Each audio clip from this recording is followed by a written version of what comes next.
With Doubtnut, get instant video solutions to all your maths, physics, chemistry, and biology doubts. Just click the image of the question, crop the question, and get instant video solution. Download Doubtnut app today. Hello students, in this question we have given that A is diagonal matrix of non-positive entries and order 3 and also given that A square equal to identity matrix and we need to check which of the following option is correct.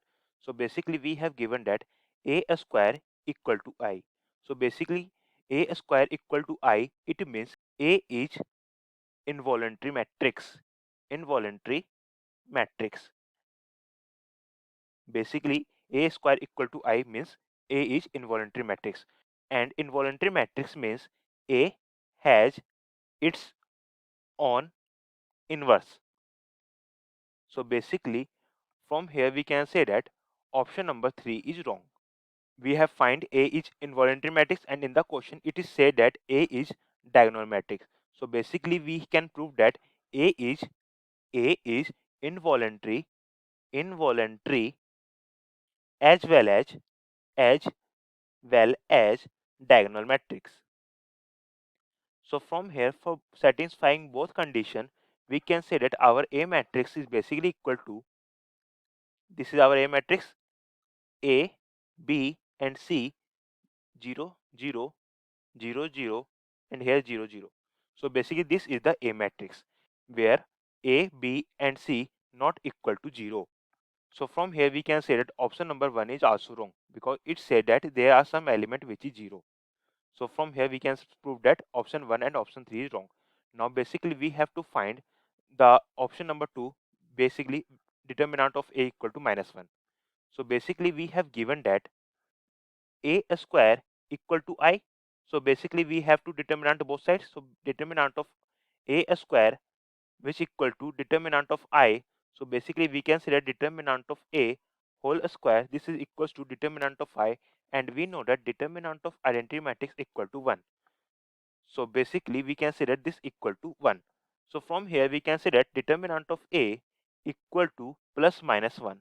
So we have two cases, either determinant of A equal to 1 or determinant of A equal to -1. But in the question it says that A is diagonal matrix of non-positive entries.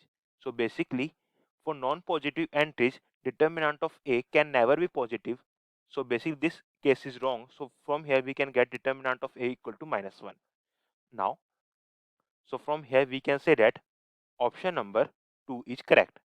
Now basically we have to check for option number 4.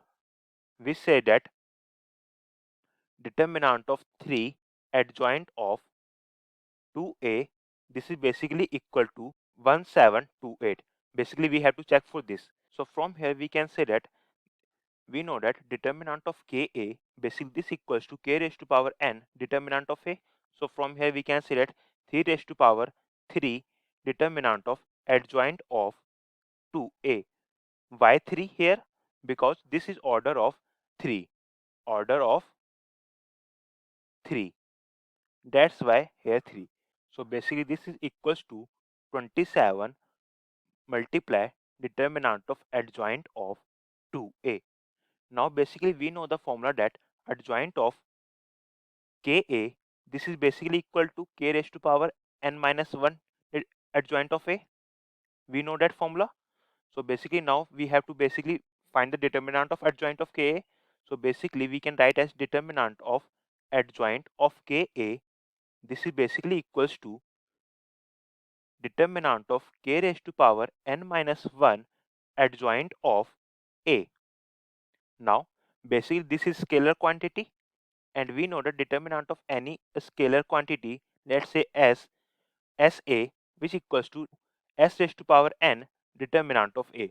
So from here we can say that here is s equal to k raised to power n minus 1. So from here we can say that this is basically equal to k raised to power n minus 1 raised to power n determinant of adjoint of A. Basically here A is adjoint of A by comparing these two equations. So basically from here we can say that this is basically equal to k raised to power n square minus n determinant of adjoint of A. Basically this equals to determinant of A raised to power n minus 1. So from here we can say that this is basically equal to k raised to power n a square minus n determinant of a raised to power n minus 1. But in the question we have given that n equal to 3. So from here we can say that k equal to square minus 3 determinant of raised to power 3 minus 1. So from here we can say that this is basically equal to k raised to power 6 determinant of raised to power 2. So basically we have find that determinant of a equal to minus 1 and here k equal to 2. So from here we can say that this is basically equal to 2 raised to power 6 multiply minus 1 whole square. So from here we can say that this is equal to 2 raised to power 6. So from here we can put the value here. So basically this equal to 27 multiply 2 raised to power 6. So basically this equal to 27 multiply 64. So from here we can say that this is equals to 1728. So from here we can say that this equal to 1728. So this is our correct answer. Thank you. For class 6 to 12, IIT JEE and NEET level.